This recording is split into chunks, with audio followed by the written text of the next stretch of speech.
हा बोला. आम्ही ऊसतोडे बराच काढल्या.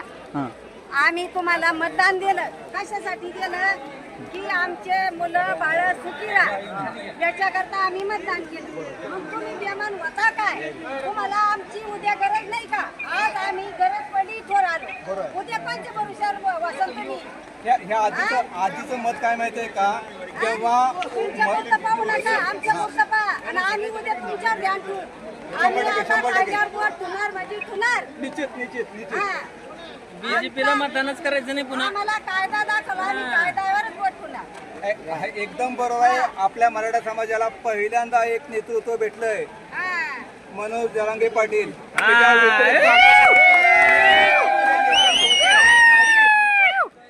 आतापर्यंत ब्राह्मणांनी काय केलं माहिती आहे का? छत्रपती शिवाजी महाराजांना आपलं करून मराठ्यांचा वापर केला आणि मराठे आले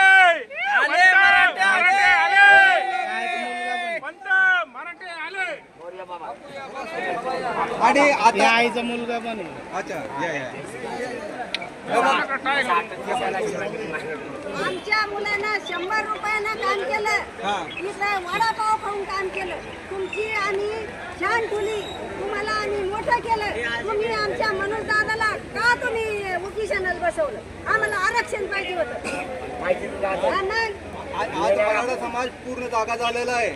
त्यांना वेळात काढायचे दिवस संपलेले आहेत, हेच आधीच्या बोलण्यातून लक्षात येत आहे. आमच्या लेकराला आमच्या मुलाची दैनी झालं, आमच्या नाताच्या व्हायला पाहिजे. आम्हाला आरक्षण लागतं म्हणजे लागतं. आम्ही मुंबई सोडणार नाही आता.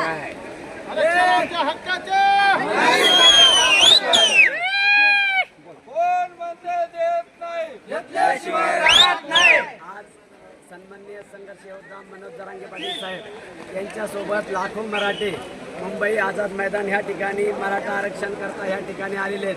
या ठिकाणी माझी आई असेल, माझे वडील असेल, आमच्या गावातले अनेक महिला भगिनी, पुरुष मंडळ या ठिकाणी आवर्जून उपस्थित आहेत.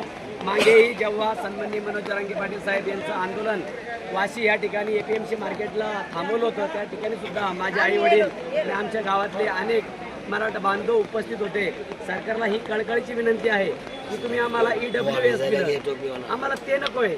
आमचं जे हक्काचं आहे, आमचे विदर्भातले जे मराठा बांधव आहेत त्यांना कोणते तुम्ही कुणबी प्रमाणपत्र आहेत, आमचे अनेक बांधव आहेत त्यांना कुणबी, आम्हाला आम्ही शेतकरी आहेत आणि आम्हाला तुम्ही मराठा कुणबी हा सरसकट एक GR काढून सर्व महाराष्ट्रातील मराठा बांधवांना मराठा आरक्षण लागू करा.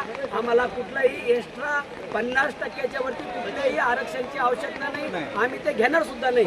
आम्हाला एकच आरक्षण पाहिजे, 50%च्या आतमधलं ते OBC आरक्षण आणि त्याच आरक्षणामध्ये आमच्या मुलाबाळांचं आमच्या सर्वांचं भलं होणार आहे. की दादा सरळ सांगताय की मराठा समाजाला वेळात काढायचे दिवस संपलेत. राजकारणानं एक मराठा आता ओबीसीतून मराठा आरक्षण देणे तुम्हाला अनिवार्यच आहे.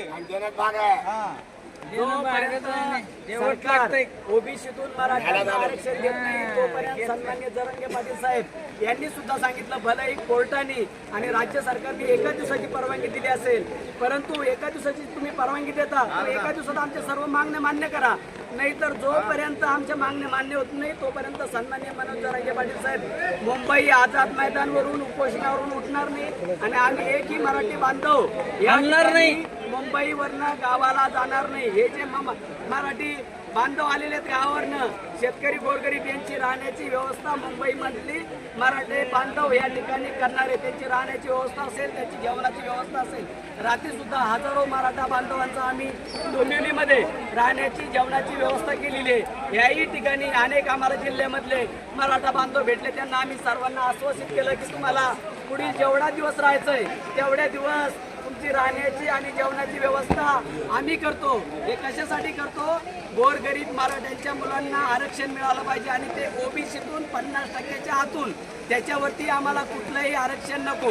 ही सर्वांना राज्य सरकारला कळकळची विनंती आहे की तुम्ही आमच्या मराठ्यांचा जास्त अंत बघू नका. सन्माननीय मनोज जरांगे पाटील साहेब यांनी सांगितलेलं आहे की मी जास्त दिवसाचा मराठ्याचा पाहुणा नाही, माझं शरीर आता मला साथ देत नाही.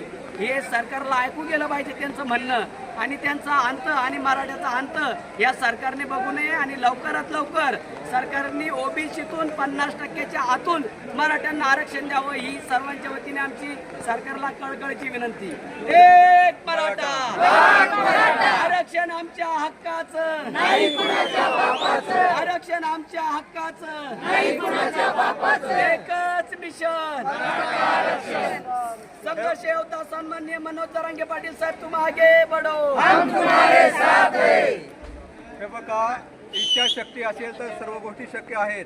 हा? शक्य आहेत. 10 वेळा हा. यावं लागलं नाही. आणि आता एक वेळा ठीक आहे. फक्त ह्या गोष्टीचा अंत न पाहता सरकारला कोणाला वेटीस न धरता तत्काल आनंदात पेढे वाटावेत आरक्षणाचं ओबीसीचे, आणि ह्यावेळी 100% आरक्षण मिळालेच. ओके. चला